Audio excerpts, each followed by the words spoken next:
safer in the hands of the people than in the conference rooms of any elite. Sam Seder. They are unanimous in their hate for me, and I welcome their hatred. We must guard against the acquisition of unwarranted influence, whether sought or unsought, by the military-industrial complex. The Majority Report with Sam Seder. Ever get the feeling you've been cheated?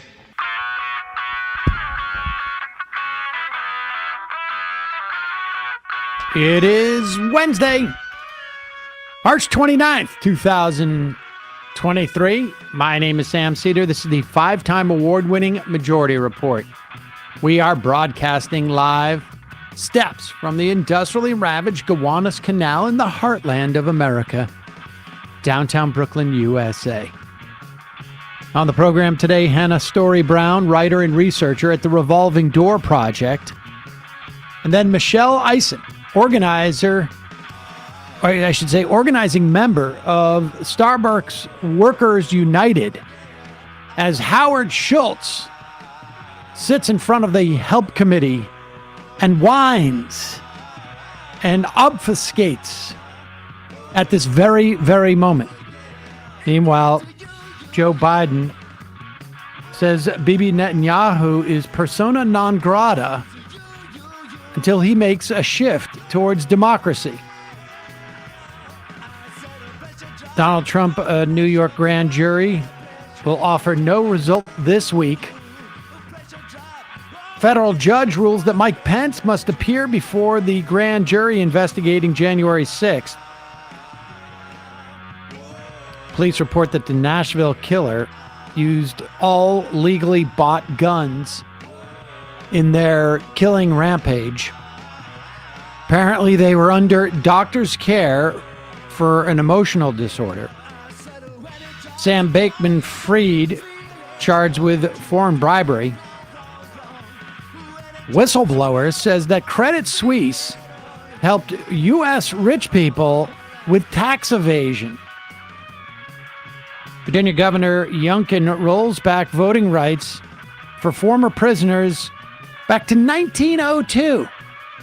They will lose their right to vote forever. Idaho on the brink of restricting interstate travel for abortions. Probably not constitutional, but who knows? Senate poised to vote on repeal of the Iraq war powers as we speak, I believe. FDA approves Narcan for over-the-counter sales. And Tucker Carlson, Sean Hannity may have a date with a court to testify in the Dominion suit. All this and more on today's Majority Report. Welcome, ladies and gentlemen. We got a lot to get to today. Emma is out. Matt is out. Both are doing their civic duties, probably in different ways. Matt sitting on a grand jury. Emma helping people my age across the street. That's what she does, like on some days during the week. She dons one of those, what do you call those? Those traffic belts, and then helps people across the street. Meantime, I got to say, we almost didn't start the show today because I'm enjoying, as the Help Committee hearing goes forward. That's the Health, Education, Labor, and Pensions Committee, chaired by Bernie Sanders, goes forward in interviewing Howard Schultz. He is getting whinier and whinier. Later in the program, I had pre-recorded an interview with Michelle Eisen yesterday, organizing member of Starbucks Workers United. She was a 12-year, she had been working at Starbucks for 12 years. And had decided to leave, I think, prior to COVID because she felt like the company was treating the workers poorly. And it is an interesting dynamic when you talk to someone who has pride in their work, has a relationship, like an emotional attachment to a company, and then feels betrayed by the way they're being treated, and just happens to be approached by someone who was trying to organize a union. And this organizer, this is up in Buffalo. This is the original store that unionized. This organizer approached her like one of the last people that the organizer approached, because she thought, oh, well, this person has been here for 12 years. She has never had a single violation. You know, her working record was like pristine. And so, she was a company person. And, so this organizer thought like this could be a little bit risky, but they were friends. And it turns out, I have exactly the same feelings that you do about what's going on in this company. And that's how all of this started. So I think it was over 200 chapters, is it? Is it over 200 Starbucks or close to that have now unionized? Howard Schultz is in front of the Help Committee today because we are 450 days out from when that first place in Buffalo unionized, and they still don't have a contract. And Starbucks is doing all sorts of things, and you'll hear this organizer later in the program explain what they're doing to avoid negotiations. And Howard Schultz is like, well, we're doing our best. And there are, I think it's at least 80, maybe more. This is like 100. I can't even remember what the number is. Of complaints that the NLRB, and there are hundreds of pages of documents. This is just coming out of like one store of violations of workers' rights. And Howard Schultz is like, they're all wrong. Here is Chris Murphy explaining to Howard Schultz, because Howard Schultz, I don't think he gets how he sounds when he speaks. Here's Chris Murphy explaining to him, this is what you sound like when you come here and say that the National Labor Relations Board has got it wrong, like literally dozens upon dozens upon dozens upon dozens of times. Cases that have been brought against Starbucks for illegal firings. As you know, New York, Michigan, Pennsylvania, Tennessee, Kansas, Missouri, Washington, a decision out of Buffalo, requiring you to reinstate workers, calling your practice egregious and calling your practices egregious and widespread and misconduct. You say you follow the law, but then, of course, this committee sees repeated evidence of NLRB orders forcing you to reverse actions that were on their face a violation of the law. So when you say you don't break the law, you abide by the law, you mean you disagree with all of these decisions from the NLRB? You think they got it wrong in all of those cases? I think what you're talking about is allegations that we look forward to in the process to defend ourselves. But if I can give you one specific case, but some of these are orders from NLRB judges to reinstate employees based upon violations of conduct. Do you think in all of those cases in which judges have required stores to be reopened or for workers to be reinstated, that they just all got it wrong? Well, in Memphis, in every case. So in Memphis, as an example, we do have. Well, I'm not actually looking for. I'm not. I'm not looking to litigate each specific case. Just to clarify, when you say that you are abiding by the law, you mean that in every case in which an NLRB judge has ordered you to take steps to remediate actions, in every single case they've gotten it wrong. We will follow the law and follow the judge's order, but we look forward to but the judge is making a finding that you have engaged in conduct that is not allowed by the underlying law, i.e. illegal behavior. In every case, you believe that the judges got it wrong. I believe the allegations will prove that Starbucks was correct. And I can give you a perfect example if you're willing to listen. Sure, I'm willing to listen. Okay, so let's take Memphis, which has been a clear, isolated case, but I think indicative of the process.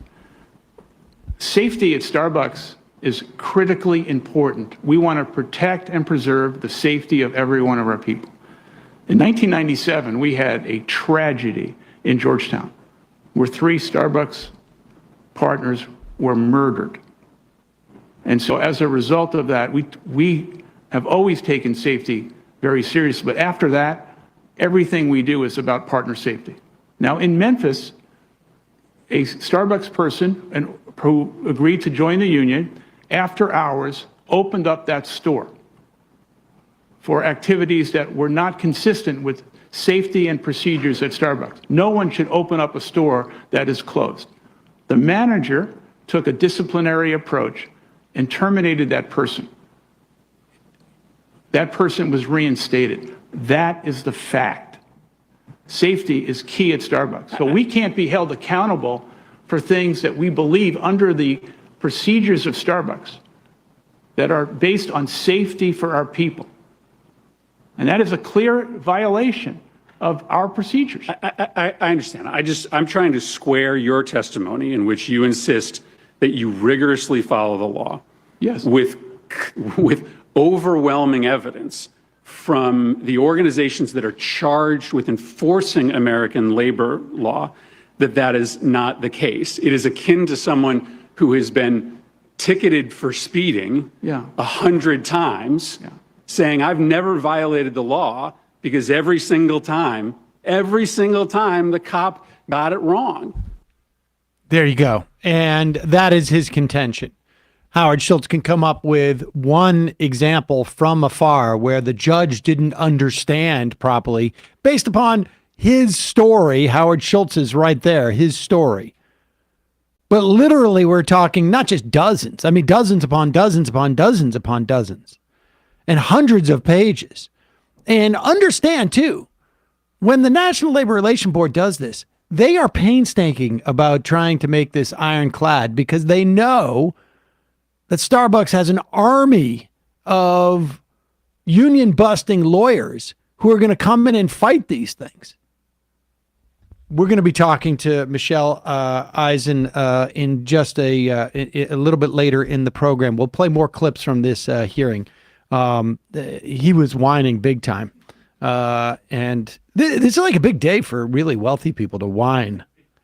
We'll get a clip of Joe Rogan, who was upset about my proposal to bring back one of the key ingredients of the greatest expansion we've had of our economy during this country. But we'll talk about that later, probably in the fun half. We're going to take a quick break. When we come back, we're going to be talking to Hannah Story-Brown, writer, researcher at the Revolving Door Project, about the Willow Project, which Joe Biden administration okayed just about a week ago. We'll be right back in just a minute.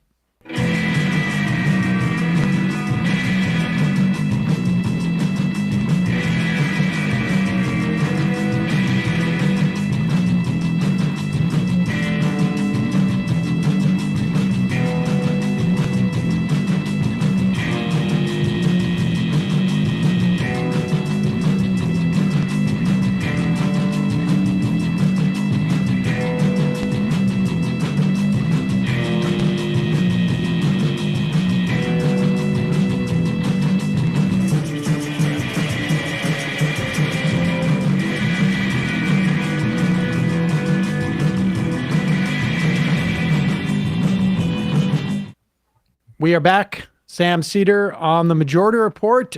Joining me, Hannah Story-Brown. She is a writer and researcher with the Revolving Door Project. Hannah, welcome to the program. Thank you so much for having me. So let's talk about the Willow Project. What exactly is it? How long has it been in the works? So, I mean, the Willow Project, it's interesting to think about that kind of question because ConocoPhillips, the Texas-based oil company that is proposing this project, has actually held leases in the Alaskan North Slope, this sort of Arctic wilderness area, for decades now, since the 90s.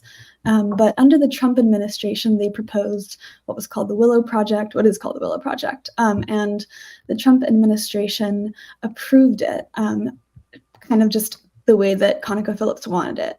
But environmental groups sued and successfully got that sort of sent back to the drawing board under the understanding that the environmental reviews performed under the Trump administration were insufficient and didn't fully account for this oil drilling project's enormous costs.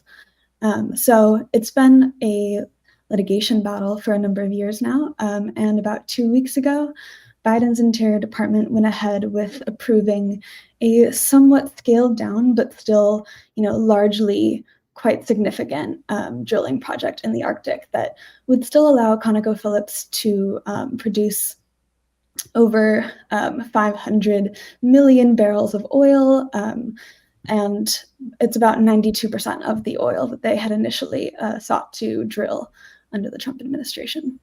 Okay, and so just to be clear, they had the leases, but they need to basically make a proposal. This is how we intend to exploit these leases, and that is subject to an EPA review that says that does a cost benefit analysis that includes the cost to our environment and to the potential dangers that are associated with it. Is that basically it?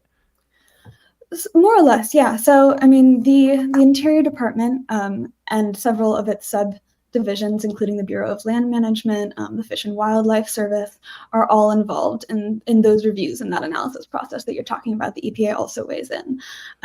So I would say, I hope that answers that part of the question. No, that does. And so where were we on this process?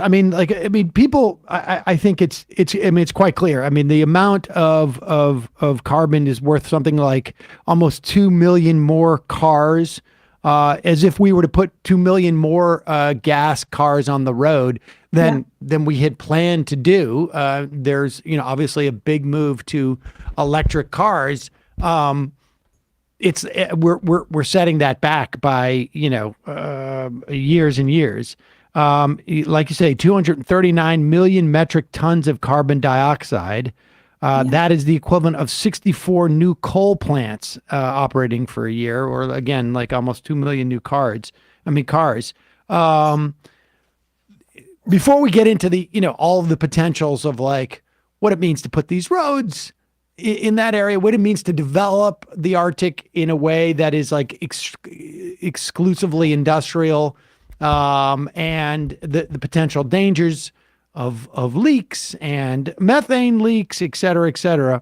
What was the status of these reviews? It was the court found that the Trump administration couldn't do it because they did an insufficient EPA review. Where was that within the context of the Biden administration? Had those reviews been done? Could there theoretically be another suit saying like you didn't finish those reviews? So these are really great questions. What came out when the Interior Department approved this project, they put out a final supplemental environmental impact statement, which attempted to address some of the issues that environmental groups previously raised in those lawsuits where they succeeded in getting it remanded back to the agency for further review. These are, hundreds of pages of really technical information, and yet it didn't necessarily still take into account all of the cumulative and individual costs, as well as we can measure them, of this project. And in fact, within 48 hours of the Interior Department filing this approval of one of the different versions of the project that they had considered. So, this environmental impact statement, it provides a bunch of different potential plans for drilling. One of those plans was no drilling. And environmental groups have sued again in the Alaskan District Court, saying that, among other things, the government didn't actually consider that as a viable alternative. And yet, under law, the Interior Department has significant authority and discretion to deny permits for drilling on federal lands. And this is something that the Biden administration has not really been open about acknowledging, that there are obligations to consider by the Secretary of the Interior how to protect what they call the surface resources of the Arctic, because of course these laws are more interested in what's below the surface, all the oil in the National Petroleum Reserve in Alaska. But as we all know, the Arctic has incredible, important biodiversity, permafrost that we don't want to melt, endangered species like polar bears, whales, caribou, and just, there's a lot there that the government is under law obliged to consider. And it has the authority to deny projects on the grounds that they would have significant deleterious impacts on those other valuable parts of the ecosystem and of, the country's resources. So in other words, you can consider both the sort of like global impact of what's being taken out of the ground, and then you can also consider the impact of the act of taking it out of the ground, all the roads that are there. In fact, at one point, I think you write ConocoPhillips will have to bring in coolers to refreeze the melting permafrost in order to drill for that oil, which ironically then when combusted will further melt the permafrost. You even talk about the fact that it's quite possible that they may end up just like sort of abandoning all of their the infrastructure that they create there and all of the machines, because at one point it could be impossible for them to pass through and get this stuff because the Arctic the permafrost there may melt. The irony of the fact that there is a lawsuit against this and that it was stopped initially by a lawsuit is that the Biden administration and Biden himself, just the other day actually, said, and this is, he's got to try and justify the fact that he had already said no new drilling on federal lands. I mean, he said that in his campaign. He claimed that he was inclined to reject it, but he was told by his lawyers, we'll get sued. But they're getting sued anyways. Like, what's the most positive, what's the most charitable perspective you can take on that? Is there one? Like, I don't know how you square that. I think the most charitable perspective you can offer is, in fact, it is a real problem that major corporations they have such deep pockets, they have big law lawyers, they are like so equipped to challenge the federal government. And the courts are, increasingly sort of emboldened by these bizarre right-wing legal doctrines that really hold no water. We see that the administration is indeed up against unfriendly courts and powerful corporations, but that doesn't mean that it gets to dismiss its obligation to serve the public interest and to refuse to pick a fight against the corporations that are imperiling, like literally, our habitable planet. I can't really think of a better, villain for the Biden administration to take on. And they kind of just admitted that they were scared. Well, I want to talk about the political aspect of it in a moment, but it just seems to me like I can understand saying, well, we don't want to expend our resources on fighting this in court, but you're going to be fighting it in court. You're fighting it in court now. And the question is like, which side do you want to be fighting on? Which takes us to the politics of it. In the run up to the Willow Project, all three, I guess, of the sort of the lawmakers from federal lawmakers from Alaska came out, both the senators from Alaska and the Democratic Congresswoman who was elected Peltola, Peltola, and they're in favor of the project. If you were to not really dig too deeply, you would hear stories of Native folk, in and around Alaska, and Alaskans being in favor of it. Ostensibly because there's going to be jobs. But you made a good point in your piece. Like the amount of jobs, like the federal government wants to step in and create these jobs. You could have people just digging ditches and it would be a blip in the federal budget, certainly less than what they're going to end up paying for like remediating the impact of climate change, right? I mean, outline what you can tell were the politics associated with this, and then we can layer in the idea of like what Joe Biden's doing to himself, politically in this instance. Yeah, those are great questions. And there's so much there. I mean, first of all, we use these sort of not we, folks use these economic justifications to say, we're dependent on oil, we've been historically dependent on oil. And that is something we need to confront, because we don't want people to be left behind by the inevitable energy transition that we're going to be facing. So, rational, forward-thinking policymaking is going to have to actually reckon with the fact that, yes, Alaska needs economic support. People need to be taken care of. Jobs need to be created. We need to carry everyone with us. And so I think that is what I would have wished the Biden administration would say. And in terms of the impact on Indigenous folks, Indigenous people are obviously not a monolith. I'm not going to pretend that I can speak for anyone. But I do think it's important to recognize also that the Inupiat folks in Nuiqsut, Alaska, who are the community most directly impacted by this infrastructure, a lot of them have voiced really explicit concerns about the impacts that it would have on them, whether that's increased pollution, increased noise, the possibility of oil spills. They already are surrounded by ConocoPhillips infrastructure, and they've already faced gas leaks in their community from malfunctioning oil and gas infrastructure. So there's also those voices to take into account.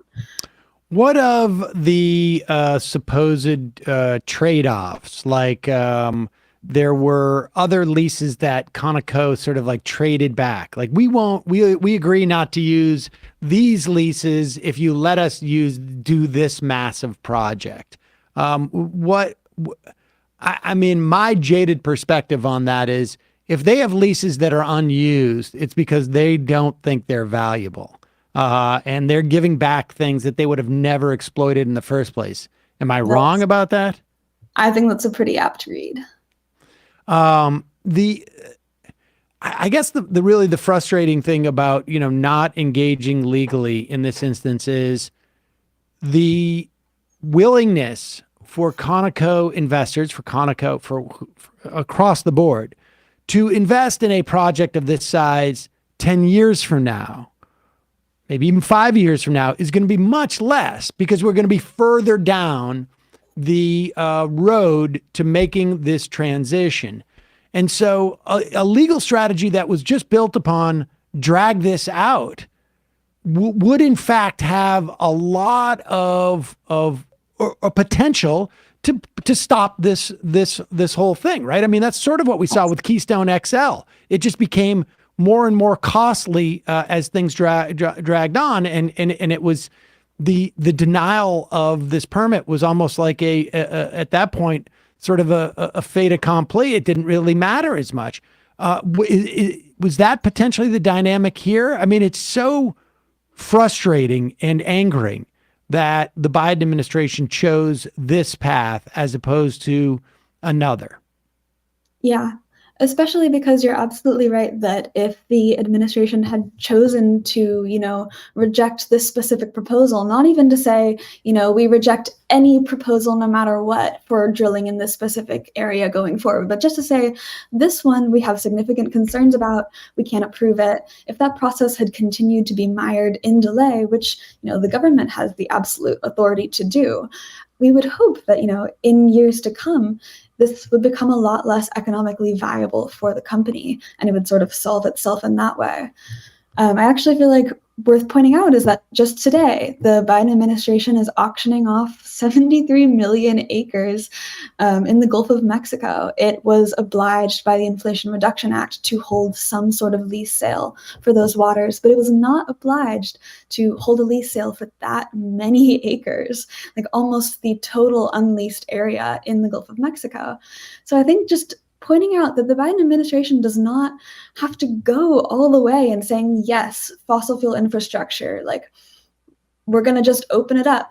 They can, they can hedge, they can delay, they can hold these projects to a higher standard. And in so doing, help sort of create the time that we need to get renewable energy to take over that and to make these not even the illusion of financially viable for these fossil fuel companies. I mean, it's interesting. I was just watching the Howard Schultz testimony in front of the Help Committee, and one of the things that Starbucks has been doing is they've just been doing delay tactics on negotiating contracts. They say like, oh, we don't want to have Zoom meetings. Everybody's got to show up at this time, at this place for the negotiations, which of course is ridiculous in this day and age. You're not going to have Zoom meetings. And then they cancel. And it's really just, we're just going to delay, because when you don't have the power, you delay and you wait for things to change. The administration could be doing this on many, many fronts. They don't necessarily have to be out there and being performative as these, great environmentalists are caring that much about it. They could very bureaucratically slow the wheels here and just wait it out as much as possible. And they're refusing to do that. How much is and there's talk about this across the administration. Maybe this is not something but one of the reasons why I wanted someone from the Revolving Door Project is because I think a lot of this is just sort of like really corporate interests, obviously.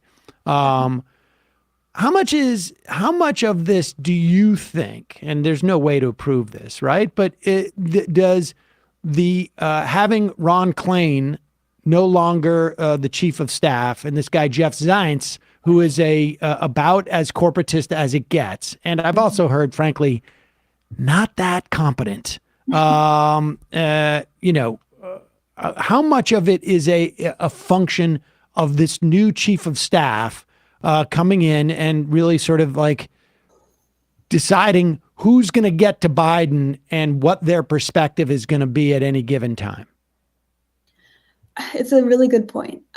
People talk about the chief of staff as the gatekeeper to the president. They decide whose voices get heard. And Ron Klain was known as someone who was able to, juggle progressive and moderate flanks within the party, make both parties' voices heard. And Jeff Zients, in contrast, doesn't have that sort of political acumen. He's been called a businessman's businessman.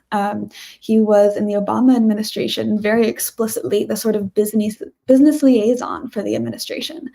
And so we see him come into Biden's White House at a time when Biden is definitely taking more pro-corporate stances and sort of making his reputation as, Union Joe, pro-worker Joe, want to build the economy from the bottom up and the middle out. It's really muddling the coherence of that legacy. And I worry that Jeff Zients in the White House is going to make it more of an uphill battle for folks to combat corporations having Biden's ear and to get other voices in the mix. Well, Hannah Story-Brown, writer, researcher at the Revolving Door Project, we'll put a link to your email newsletter, which covered this and sort of the climate crisis's impact on the Silicon Valley Bank collapse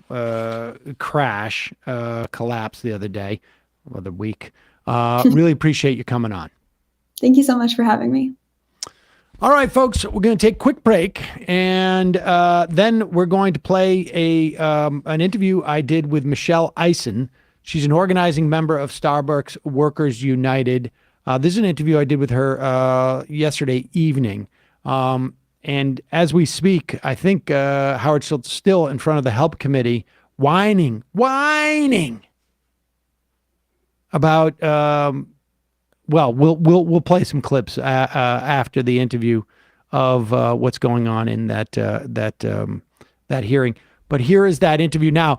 Well, a little longer than I had thought, but that's the nature of this show sometimes. The 45-minute free half that we once anticipated just keeps growing and growing. But here it is.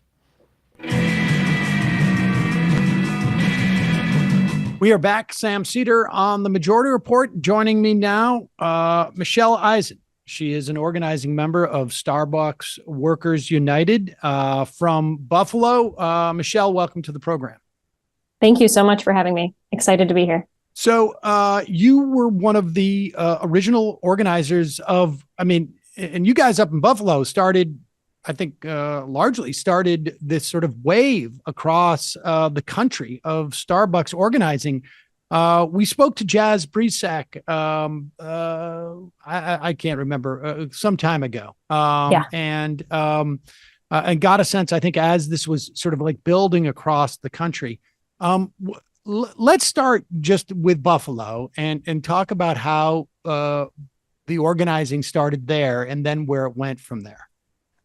Sure. I think it's easier if I give you a little background of myself with the company, if that's okay, and what brought me to this point. Yes, please. I understand you were working there for 12 years. Yes. So I started back in 2010. I'm a production stage manager by trade, which is awesome, but it's a job in the arts in this country of ours, and it doesn't come with benefits most of the time. And often you do have to find something to supplement your income. And so that's what brought me to the company. I was looking for something I could work part-time that was flexible, that would allow me to have health benefits, which is, that's what the company touted. That was its claim to fame, right? Part-time workers were able to be benefits eligible. And it was also a company that had a reputation for being better, for treating their workers better, for caring about the environment, for caring about the community. And so I applied and I was hired. And for the first few years I was with the company, that was true for the most part. Their mission and values, they lived up to that. I felt valued. I had a flexible schedule. There were different kinds of benefits, other kinds of benefits besides health benefits that they gave to their workers that made you feel like you counted, like you mattered, like your work was important. And then probably 5 or 6 years ago, this is pre-pandemic, I want to be very clear about that, there was a very significant shift in how the workers were treated, how the company was viewing its, hourly workforce. And you didn't really notice if you weren't really paying attention. And if you didn't have, the history with the company to know what it was, even, a few years before. But things started changing. I started seeing the benefits packages started rising in cost and the coverage started going down. For me, the kicker was in 2018, I broke my ankle. And I'd been working for the company for 8 years at this point, and I'd been paying into benefits the entire time. And the benefits packages had been gutted to such a degree that I ended up paying for the entire medical cost of this ankle break out of my pocket while I had health insurance with this company. And that's where I started kind of questioning what was happening and what I was still doing there, really. That's the only reason I'd come there to begin with. And then, of course, not long after that incident, the pandemic hit. And even if I had started to think about what life would be like without Starbucks and what I would do, at that point, there were no choices because my other industry shut down completely. Right. And so now I found myself, in this job that I had originally planned to do 20 hours a week, being there 40 hours a week. And all of the little things that had been bothersome or had been issues that I could kind of forget about when I walked out of that cafe every day, they became much more apparent because I was spending a lot more time in them. And now we were put in a situation where our health and safety was actually at risk every single day going to work in this pandemic. Starbucks stayed open the entire time. We were one of the few companies that, really didn't close long before a vaccine was on the horizon. And I'm finding myself there and I'm putting myself at risk every day. I'm putting my family at risk every day to serve our community. And we're being called by the company and told, you're essential to the world right now. What service you're providing is essential to your communities. And we're really thankful that you're here and your safety is of the utmost importance. But that's not what I was seeing. We were seeing, we were being told we couldn't enforce local mask mandates because the company policy was to serve those customers anyway. And, when I brought to the attention of my manager that we were essentially being asked to break the law by the company, she said, well, that's our policy. I said, so it's more important to get that $5 caramel macchiato sale than it is to protect myself and my fellow coworkers from this, potential illness that's going around.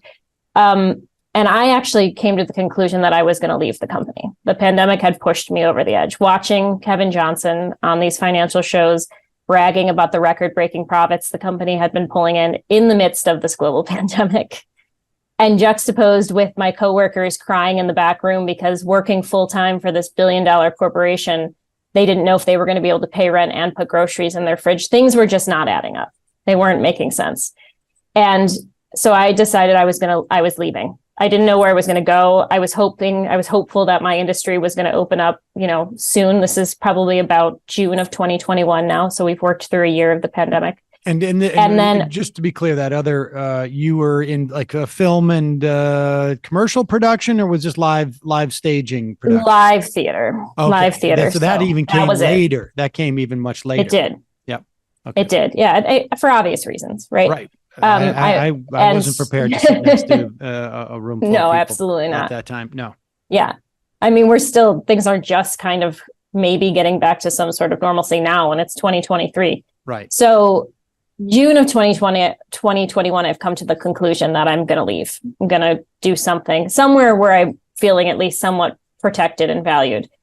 And August of 2021, my good friend Jazz Brzak, who you spoke to, and who was a coworker of mine at that Elmwood location in Buffalo, New York, sent me a text message and said, hey, do you want to get coffee after one of our shifts next week? Which was odd, because that's what we do all day, is serve coffee. But I thought, sure, let's go get a cup of coffee. I thought she was going to ask me about, there was a shift supervisor position becoming open at the store, and I thought she was going to submit for that, and she wanted my opinion. But that's not what she wanted. Instead, she asked me in that meeting what I thought about trying to unionize our store. And that was the beginning of this for me. I said I didn't have any thoughts on that. I didn't think of it as a possibility. I didn't know a lot about organized labor, but I was so fed up with where we were that I wanted to know anything she could tell me about it, and she did. And then at the end of that conversation, I said, okay, I'm in. And I think she was surprised. She had waited to talk to me until sort of very close to the end because of my long tenure with the company that, in most cases would bode for some kind of loyalty, maybe. And I think she was concerned that I would be like, what are you talking about? This company's perfect. We don't need to unionize. And the reality was that my time with the company is what pushed me to the realization that we had to unionize. And so that's where we started, August of 2021. And here we are, March of 2023, and it's spread across the country. I mean, that's interesting. And I mean, this is sort of I want to ask as to why Jazz approached you. But first, that change that you noticed pre-pandemic. Yeah. Have you ever sort of figured out why that might be the case? Were they in a position where they had just expanded in such numbers, or was it they were looking, was there a new administration that was coming in? Was there Wall Street pressure to sort of raise profits? I mean, this is sort of, it's largely irrelevant in terms of look, you're working at a place and all of a sudden it becomes miserable, or if it's miserable from the beginning, you want to protect yourself. But more broadly speaking, I'm just curious about if you had any. I mean, I have some theories. It coincided pretty well with when Howard stepped down and Kevin Johnson stepped up. And I think in a lot of ways, Kevin was a numbers guy. He never pretended that he wasn't a numbers guy. And I give him some credit for that, to be honest with you. I know that sounds absolutely ridiculous, but he didn't pretend to care about the workers the way, in my opinion, Howard pretends to care about the workers. So I kind of, to a degree, respect that. But his concern was the shareholders. It was not, the workers in these stores. It was, how do we make these already incredibly profitable stores even more profitable? And what you have to do in most cases to accomplish that is cut things from the workers' lives. You have to cut down labor hours. You have to cut benefits packages.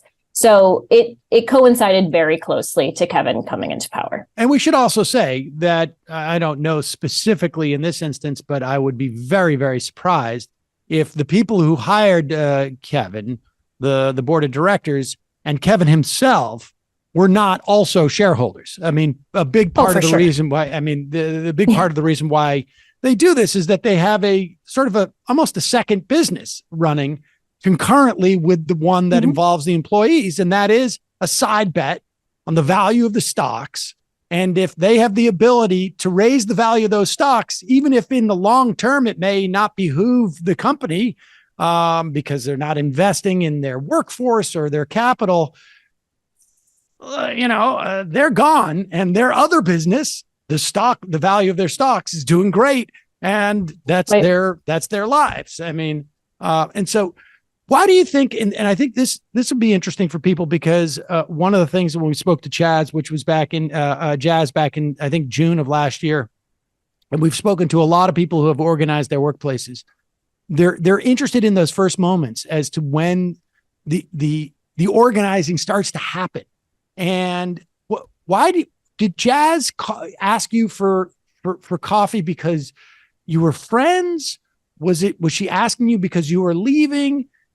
Have you guys ever talked about, like, you said she was surprised that because you've been there for a long time, you could have this sense of like, this is a perfect place. Why else would I have been here? Not necessarily aware of maybe the constraints that you were under or why you were there in the first place. But, you know, and were you the first person she reached out to? Curious about this dynamic, so that, like, if there are people out there who want to organize their workplace, they get a sense of how this works. So we were coworkers, and we got along very, very, very well. We often we were openers, so we were spending a lot of 5 a.m.s together. That is a bonding experience in and of itself. So there was that. She did not know at the time that I had been planning to leave, because nobody knew that I had been planning to leave. That was something that I was keeping to myself for the time being. She did not speak to me first. My understanding, and she'll be the first, we're incredibly close and very good friends now, but you know, it was workers at multiple locations in Buffalo that had started talking about this. It wasn't just happening at a singular store. So I think that's very important, because that's part of the way we were able to survive what the company put us through in the very early stages, because it was coming from so many different places and they didn't know how to, they kind of had to try to divide and conquer. So they couldn't centralize all of their sort of wrath in one store. I was one of the last people she spoke to, and it was because of my tenure with the company. And also, you know, this is not to sound self-promoting or patting myself on the back, but I was a model employee, you know, and in the 11 years at that point, that's how long I'd been with the company, I didn't have a single write-up or discipline. You know, like I did all of the things you were supposed to do. You know, I wasn't a troublemaker. And so that seems like someone who is concerned about their job or their position within the company and willing to protect that. It's mostly just because I guess I'm just kind of a rule follower by nature. At least I was until recently. So it really didn't have anything to do with that, but she was just trying to get a read. At the very beginning stages of organizing is about figuring out how to read people. You know, you have to be able to read your coworkers, because you have to know who you can start having these conversations with that aren't going to immediately run to a manager. And ultimately, the reason that our campaign went public when it did, she had this conversation with me on August 17th, and we went public on August 23rd.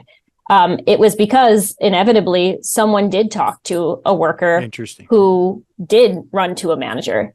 And so we went, all right, well, I guess we're going public. Now, we had been a few steps ahead and had a really large organizing committee by that point. So we were okay. But, you know, imagine if that had been one of the first workers that they had spoken to. Did she, and you know, on one level, I can totally understand why someone like yourself, who has dedicated, you know, a decade or more for a place and has been such a model employee, that the feeling of betrayal and sort of frustration and anger when, you know, there's an awareness that you're being treated poorly and you have given, you know, everything this company has asked for and more. I can definitely understand that dynamic, why that would create, in some ways, the most vehement union organizers. But I also imagine, from the perspective of Jazz's perspective, there are concentric circles, and you have to approach first the people who are least likely that you think on paper to go to management. And by the time they get out to you, they have enough, they sort of, you know, forgive the, well, I'll use a different metaphor, but they are prepared within a couple of days' notice to be exposed and to go out. Like, by the time they get to someone who they think she would be a great get, but she could also be a very high risk to tell people, we better be ready for her to go the next day to, you know, manager Jim or Jen, and, you know, tell the whole thing, so that the next day we're prepared. And that's sort of the way that you, I guess, just, you know, and you're involved in production, you lay it out. That pre-production is very, very important in that instance. Okay. And so you guys go public in August of 23rd in 2021. Within 4 months, I guess my math is correct. By the beginning of January 2021, if I remember correctly, we're talking like 135 Starbucks, maybe, or I may it could have been more. It did accelerate quickly. I don't think it was quite that quick. So we won on December 9th of 2021. And then a second location in Buffalo technically won the same day, but there were some, the company can file objections and all this other stuff that had to be followed through. So they weren't officially certified until January. So beginning of January, there's two. There are two stores who have managed to unionize in the US. After we won was when you started seeing dozens of petitions being filed at stores across the country. So it took a little bit longer for them to actually get to their election period and actually win them. But by summer, I think June of 2022, we're talking the number that you're talking about. Like stores just were filing left and right and then going to election and winning. I mean, we had something like 68 unanimous elections in favor of the union. I mean, that's incredible. Unbelievable. It's an unbelievable number given the war that the company has been waging on its workers who are trying to organize in the last 18 months. Well, let's talk about that because, just yesterday, and we're recording this on Tuesday. We're going to be playing this on Wednesday, concurrent or just following Howard Schultz's appearance, or maybe just preceding Howard Schultz's appearance in front of the Help Committee in the Senate, where it seems Bernie Sanders has some questions for him. Those questions are going to be along the lines of a huge number of violations that the National Labor Relations Board has found or has identified, and that Starbucks has engaged in that is illegal in terms of their attacks on the union. Give us a sense of what they are. And I imagine they run the gamut from like not quite illegal, but really sort of like, I mean, they could run the gamut from the CEO coming in and saying, in the Holocaust, you wouldn't have unionized, essentially. I remember that talk he gave that someone had recorded, but then ranging from like making things uncomfortable to crossing the line into legality. Give us a sense of those, both in terms of like their quality and quantity that you're aware of anyways. So within a few days of this campaign going public back in August of 2021, starting here in Buffalo, Starbucks shipped in well over 100 out-of-town managers and upper-level corporate that essentially just invaded and took residence here in Buffalo. How many Starbucks are in Buffalo? This is a city of what? There's 20. There's 20 in our market. And part of the issue, and I alluded to this earlier in the interview, is that our organizing committee consisted of workers from, I believe, almost every single store in our market.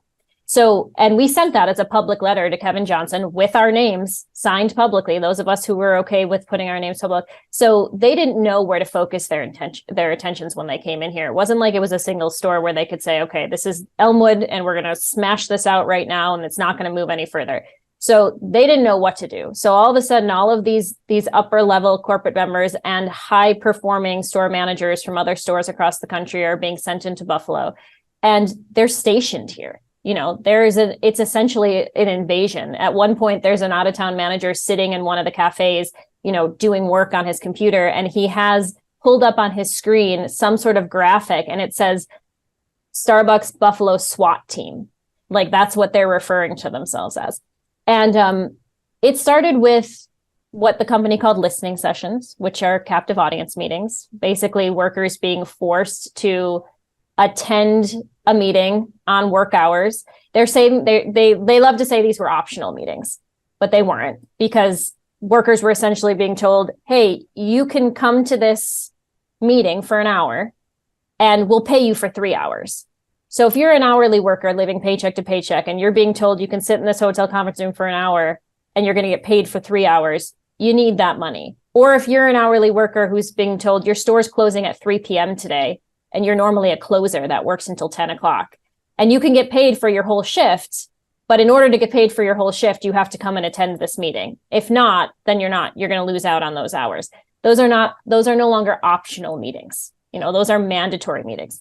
They also stationed managers, they called them support managers, in all of our stores under the guise of supporting our store manager. They said the reason we were unionizing was that our management was so poor here that it had forced us to unionize. The reality was it was because they wanted to have managerial presence every single day or every single hour the store was open. A normal store manager is 40 hours a week, pretty typical. There's lots of hours in the week that there is no store manager at the store. But now there's a store manager every single second the store is open. They are right behind you when you're going into the back to get a sleeve of cups. They are interrupting conversations, whether you're, God forbid you say the word union on the floor, and that they're there to do that. So it was constant surveillance, constant intimidation. For me, I was actually at the beginning of this, I was prepared to be passive. I was going to be supportive, but I wasn't going to be the one to stand up and, make the noise, because I didn't think I had that in me, and I didn't think I had the time to do it. It was the first captive audience meeting where I was sitting across the circle from Ross Ann Williams, the president of Starbucks North America at the time, as she cried crocodile tears and told us, that we were all partners. That's what Starbucks calls its workers, partners. And she just didn't understand, why we were doing this. And I'm sitting there and I'm like, is this woman for real? She makes $4 million a year. There's no way any of us sitting around this circle are in any way the same as her.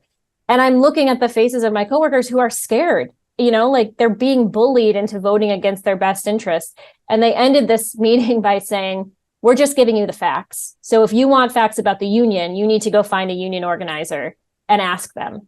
And so I was like, that's it. And I raised my hand and I said, hey, I'm one of the organizers, and I'd be happy to answer any questions you might have. And they ended that meeting very quickly. But it was that moment where I was like, there's no way to be passive in this fight. You're either standing up and screaming that these are your rights and you want them respected, or, you're going to get rolled over by the company. Do you think that when she cried, do you think that she really thought that, it's one thing to sort of do that so that we can show that, we can say that we're upset and that we have such a family, that we're a family here and we share our blankets and that type of thing, the metaphors. But do you think that they actually also are just so out of touch that they don't even realize how condescending their perspective on their own workers is? Unfortunately, I think there's a significant chance that that's true. They drank the Kool-Aid, so to speak, a long time ago. And if you're in those upper levels of this $4 million a year buys a lot of Kool-Aid. And I'm that's sure, sort of hard to sort of, digest. But I'm sure she felt very taken care of. She never had to worry about paying rent and putting groceries in her fridge, at least not for a very long time. I'm not going to say she's never in her life had to, but she had been living the way she'd been living long enough to not really remember what that was like. And it was insulting. It was incredibly insulting.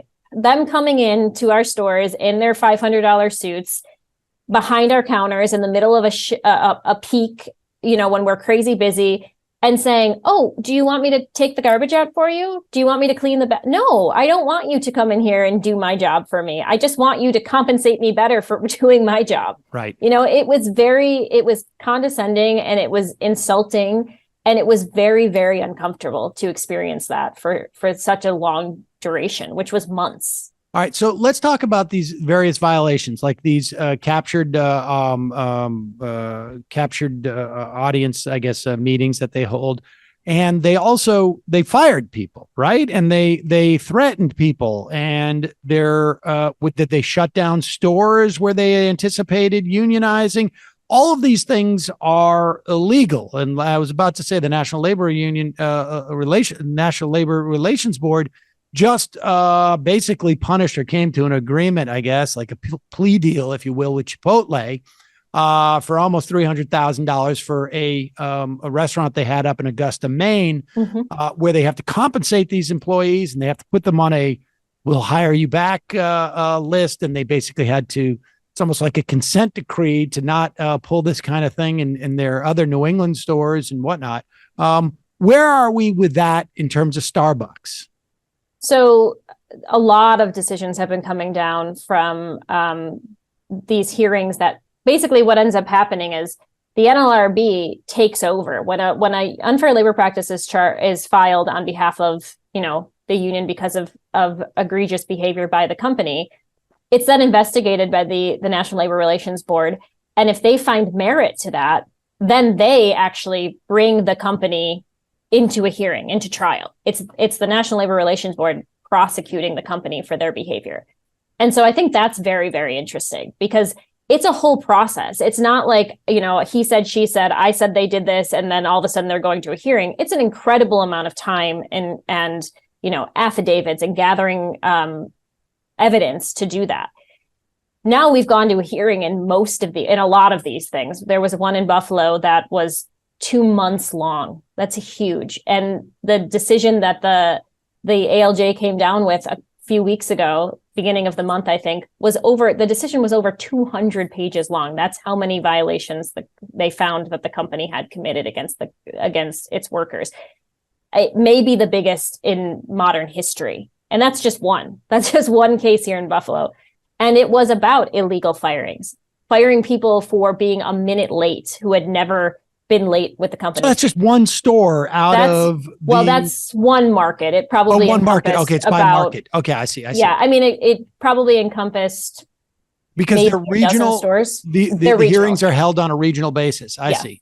And I would also imagine that the reason why there are so many affidavits taken, why there is so many that everything has to be buttoned up, because these corporations have lawyers who are on retainer. Maybe they're in-house counsel.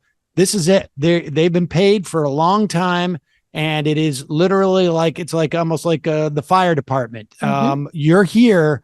We've been paying you. We haven't had these fires. You've been just dealing with some small, this is where you get paid for. And they got to go out and make their money by trying to put holes in these cases. And that's why they're so buttoned up, as it were. Absolutely. And Littler Mendelsohn is the firm that Starbucks has been employing throughout this campaign. And this, that's what they do. They're a management law firm, and that is what they do. They come in and try to stop places from unionizing. And they've been aggressive, but the company has spent millions upon millions of dollars at this point to try to stop something that is not stoppable. They haven't managed to contain this in any way. And I think that's what I'd like people to realize is that the company's game plan has always been based on our successes. At first they came in and the idea was to stop it all together, and they failed. And then it was, okay, well, we're going to contain it to Buffalo. You've got Kevin Johnson going, well, this is going to be contained to a handful of stores in a couple of markets. He made that statement sometime in January of 2022. Then they were like, you know what, we're going to contain it to 100 stores after it moved out of the Buffalo area. We exceeded 100 stores. And all of a sudden they're going, well, we'll contain it at 200 stores. And we exceeded 200 stores. Now they're been going around telling people it's containable at 300. They just adjust their numbers and their plan based on how successful we've been, which is incredibly successful in a very short period of time. So to me, that's good news. That is not putting a whole lot of faith in their union busting playbook.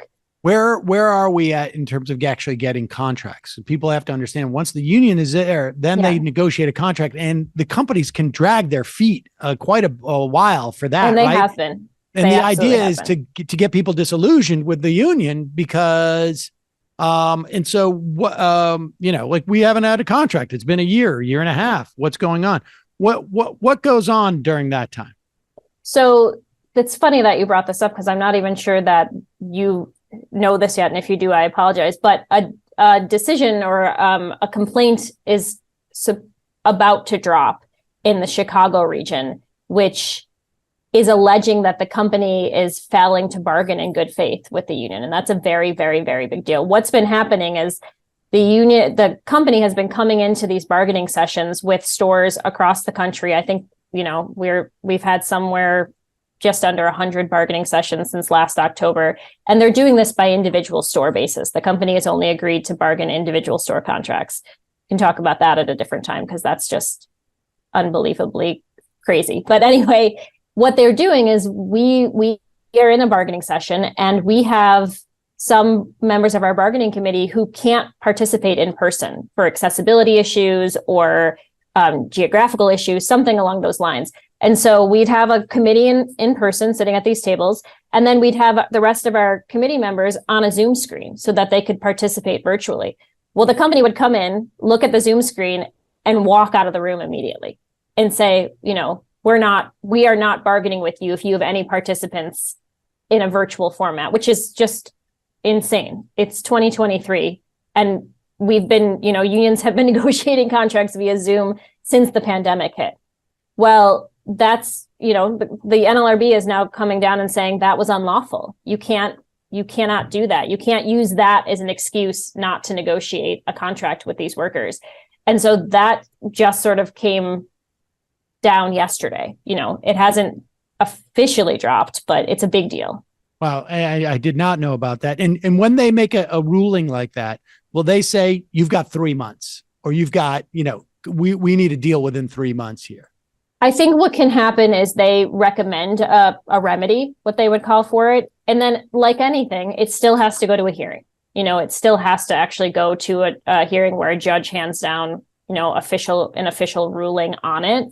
But the fact that they were willing to say this as clearly as it was said is a huge deal, not just for Starbucks workers, but for anybody in any kind of labor organizing in 2023, where we shouldn't have to worry about.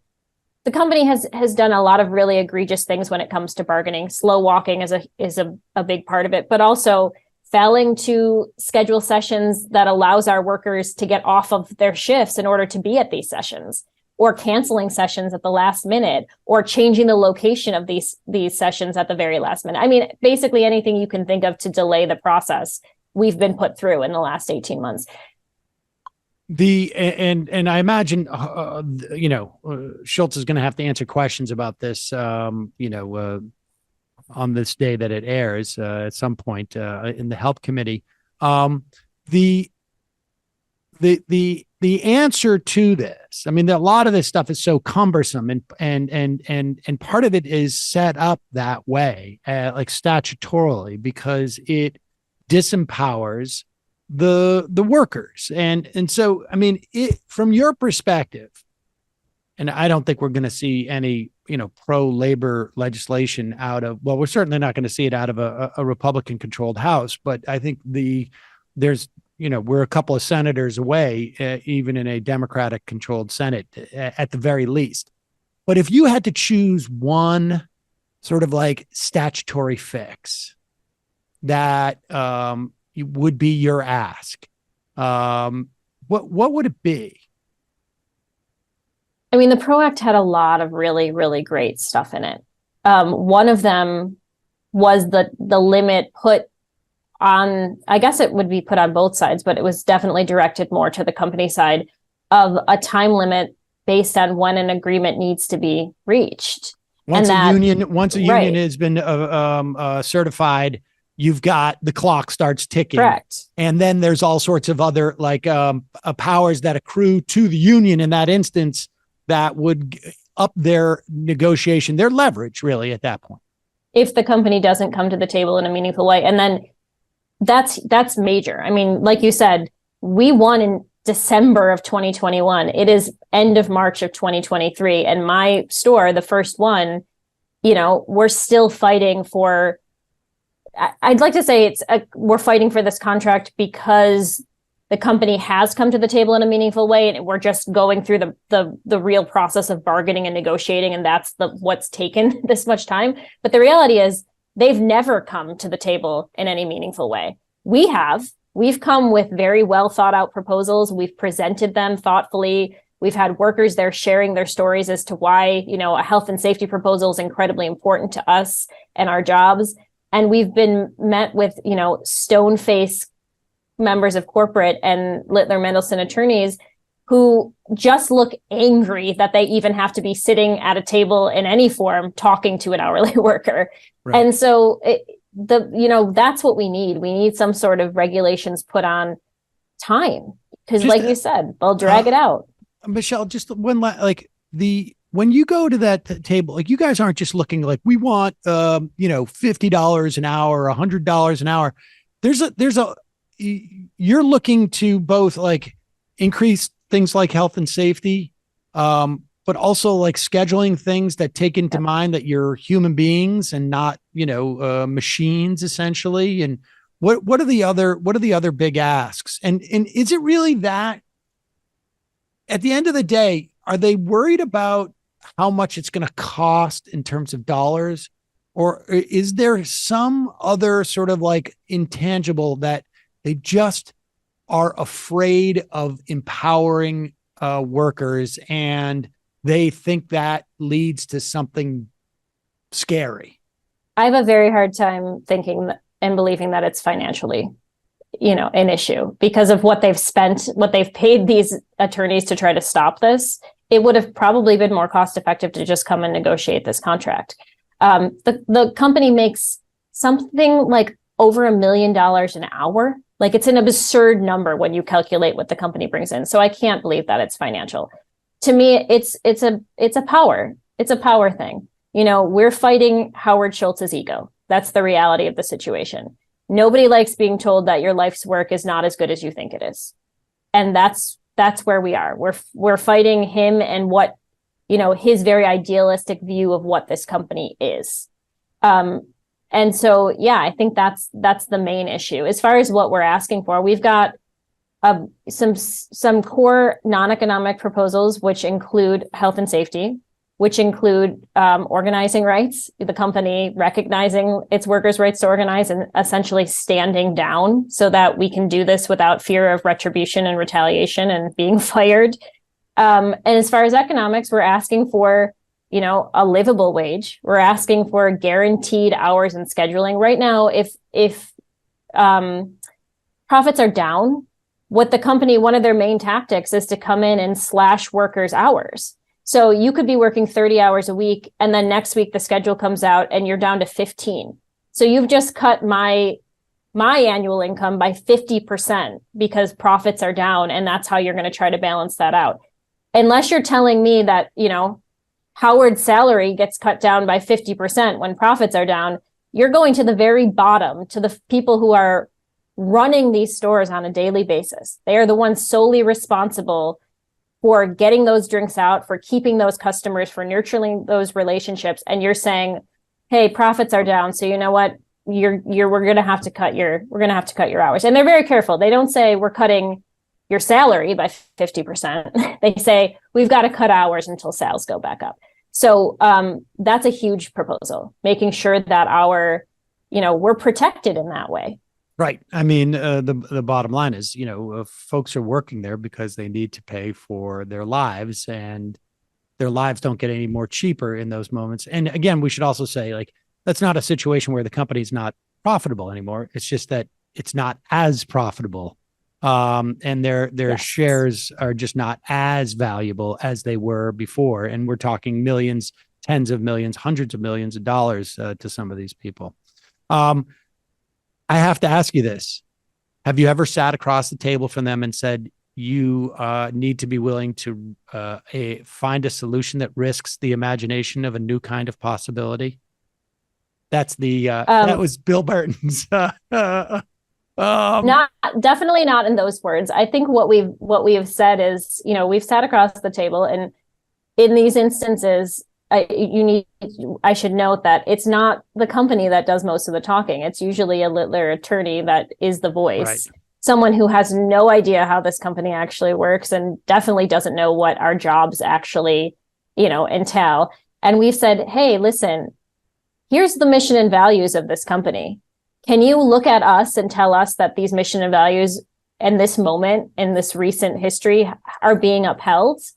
And, I don't believe that you can. So let us help you. Let us help you do that. Let us help you make it so that the company,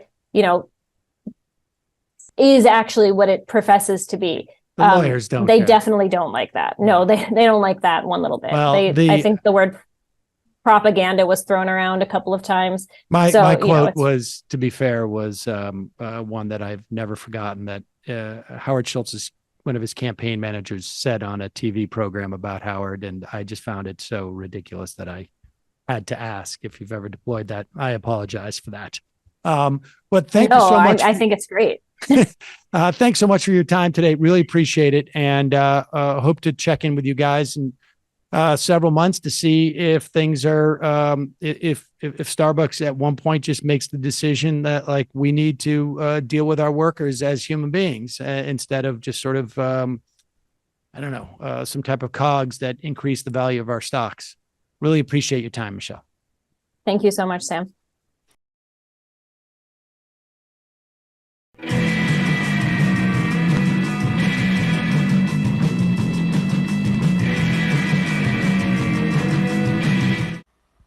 We're back, ladies and gentlemen. Not everyone is aware that we need a solution that risks the imagination of a new kind of possibility. I went out on a limb. Sometimes the jokes just get, they're a little bit too narrow of a reference. And maybe we need a solution to it that risks the imagination of a new kind of possibility. We will play more clips of the hearing. And as we speak, there are other Starbucks workers who are in these hearings right now. We'll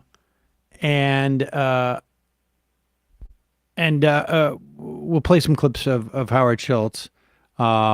Just got an IM, Build Back Bitter. I found that interview with Michelle Eisen from Starbucks Union to be a beautiful mixture of inspiring and down to earth. What an impressive group of people and great interview.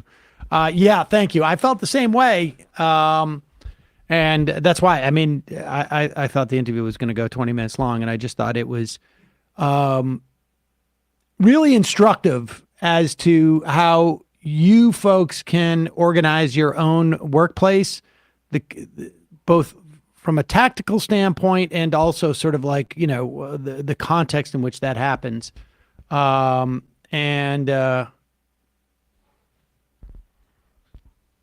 Iowa Ryan writes, I work at a cannabis grow and I'm taking notes all these union shows. Thank you. I'm definitely building relationships at work and eventually might try to get something going. That what I took away from that interview, I mean, there was a lot of things I took away from it, but it had never occurred to me the way that you as an organizer will approach, you're developing relationships, some of which pre-exist this, but the way that you will sort of map out who you approach, in what order, and what you need to have sort of like locked and loaded, as it were, the further out you get from someone you think who's going to have a positive response. Because there's always this like danger that at any moment, you know, you're going to, the boss is going to find out about it. Congressional baseball fan Sams, we appreciate you risking the imagination of a new kind of possibility. Definitely worth it. I know I'm not the only one who laughed. Yeah, I tried. All right, we're going to take a quick break. Couple of things. So apparently, Kyle tells me we got downgraded on our Discord server because we don't allow that many sock puppets, apparently. And that gets your numbers up. And a lot of people sign up and then don't confirm their email address. And maybe they don't participate in the first 20. I don't know what he told me. I couldn't even follow any of it, to be honest with you. I mean, having at least 20% week one retention over an 8-week period. I'm not sure I know what that means. But join the Discord. Show those Discord, you know, I don't think you'll notice the difference. I don't even know what the special perks that we're getting that we didn't get before. But majoritydiscord.com, great place to talk about organizing, great place to live stream making art. I mean, all sorts of different things. Those are the first two things that just come to my mind. Also, don't forget, it's your support that makes this show possible. You can become a member at jointhemajorityreport.com. Apparently, Joe Rogan saw my discussion on the Patrick Bet David show. And I sort of knew that it would sort of embarrass people a little bit who, are nervous about having me on or claim that they don't have me on because I'm a bad faith actor. Because it was a good faith discussion. I mean, we had big disagreements. Rogan, who knows me, we've played clips of him talking about me in the past. We have a clip of him whining about, it's not really my proposal. I mean, it's just like a return to what our tax rates were in the past. And his argument was that, like, I don't know anything about imposing a tax on people on incomes larger than $3 million because I have not made $3 million in a year. And that is almost the only thing that he said in that clip that is true. But with your help, folks, if we can get just, I don't know, I can't really do the math. How many would we need? 30,000 people to sign up? If 30,000 of you decide to become members, then Joe Rogan will allow me to opine about tax policy for the 0.001% of the people. That would be a crucial grant to us to be able to have it's up to you. Have our thumbs on the scale of tax policy. It's up to you, folks. Otherwise, I may not be able to opine about high taxes on wealthy people. I mean, so you can become a member at jointhemajorityreport.com. When you do, you not only get the half free of commercials, you get the fun half. You allow this show, frankly, to survive and hopefully to thrive. And like I say, if we cross that 30,000 threshold, we're a little bit of ways from that. If we get that many members, then, I can tell Rogan, like, stick it, and we can talk about, I mean, it's probably a little bit more complicated than that, but let's just start with a benchmark of 30,000 members, and then we'll go from there. Don't forget, ESPN tomorrow, correct? Oh no, we're weekly now since the NFL is over, so just every Monday. Okay. But I think when the playoffs get back into it for hockey and basketball, we might start going back into OT for some bets and stuff. Especially if the Rangers and Devils play in the first round, me and Emma will have a little bit of a turf war. But yesterday or Monday, a good show on some of the labor dynamics going into free agency in the NFL.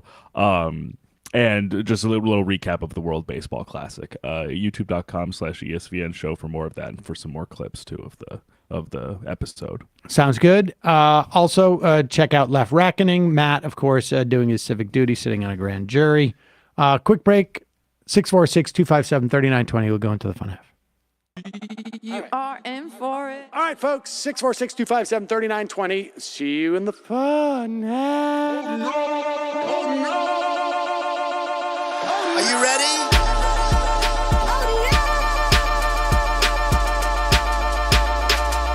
Who sent us this?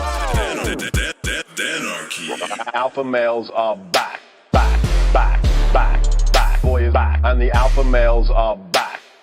Just as delicious as you could imagine. The alpha males are back.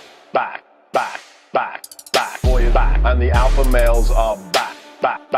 Just wanna degrade the white man. Alpha males are back. I take all of it to my throat. Alpha males are back. Snowflake says what? The alpha males are back. You are a madman. And the alpha males are back. Oh no, Sam Seder! What a fucking nightmare! Bring back DJ Denner. Yeah, or a couple of them. Just put them in rotation. DJ Denner. Well, the problem with those is they're like 45 seconds long, so I don't know if they're enough of a break. That's fucking nonsense. You see white people doing drugs, they look worse than normal white people, and all white people look disgusting. And the alpha males, psych, fuck them. Snowflake says what? Snowflake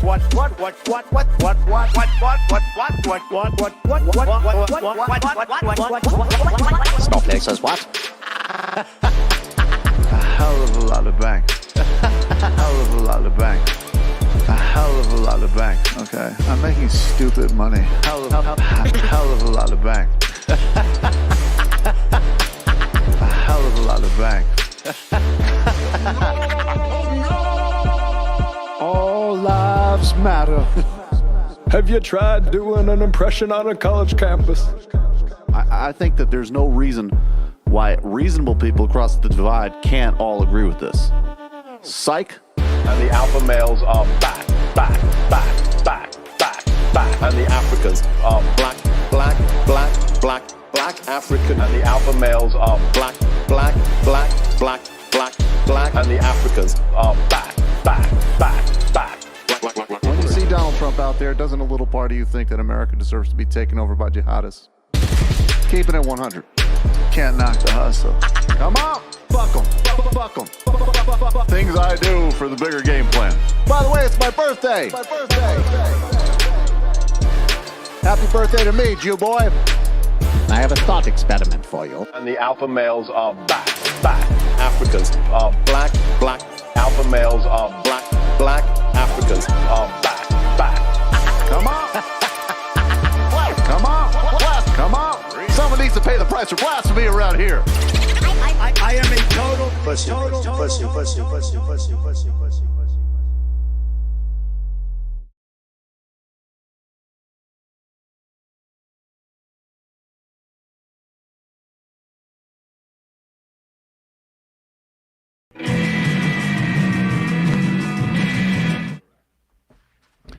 We are back. Sam Seder, Majority Report, fun half. Let's play a couple of choice clips from the hearings today. Emma will play some, probably, I would imagine, from the workers that were up. But, of course, we just had that interview with Michelle Eisen. We're going to cut that interview, I think, and release it earlier than we would normally do outside of the show. And helpful if you guys pass that around. I mean, I know you guys pass around interviews anyways and send to friends. But helpful if you post it to your Facebook page, to your Instagram page, to your Twitter if it still works.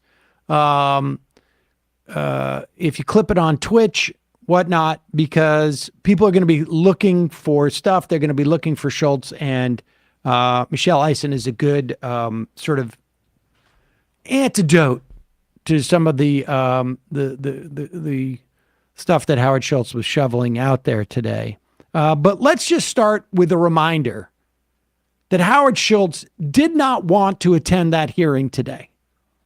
He quit as CEO of Starbucks, timed it so that he wouldn't have to take any personal responsibility for what's going on at Starbucks when he showed up, and hopefully he wouldn't be called in. When Sanders said, no, we're going to call you in, he was like, well, I don't think I'm going to come. And then they had to threaten to subpoena him, which doesn't look good. And he would have had to come anyways. And so here's Howard Schultz and Ed Markey. And Mr. Schultz, it's good of you to show up. But then again, you face little choice. It's disappointing to me that it took such a long time and required the threat of a subpoena for you to appear before this committee. And it's frankly disrespectful to your hundreds of thousands of employees, but we do appreciate you finally appearing here. Yeah, there you go. And then at one point, and Howard Schultz is, and I know this is an offensive thing to say, a billionaire. As much as he has built this company to help his workers, and he's doing so much for them, he also has made billions of dollars. Now, is there anything wrong with that? Well, I would argue yes, but it's not his fault. We should not allow it as a country and as a society. We should not allow that. He's just made billions, in part on the backs of workers. To be fair, also, once he left, the company, according to Michelle Eisen, got much worse. And then he just came back in to bust the unions, and now he's gone again. The point being that that's why you need a union, because you can't always count on the largesse of a benevolent billionaire. But here is Howard Schultz. He's upset that you're calling him a billionaire because he's still a working class guy because he was one when he was younger. This monarch of billionaire, let's just get at that, okay? I grew up in federally subsidized housing. Let me finish. I grew up in federally subsidized housing. My parents never owned a home. I came from nothing. I thought my entire life was based on the achievement of the American dream. Yes, I have billions of dollars. I earned it. No one gave it to me. And I've shared it constantly with the people of Starbucks.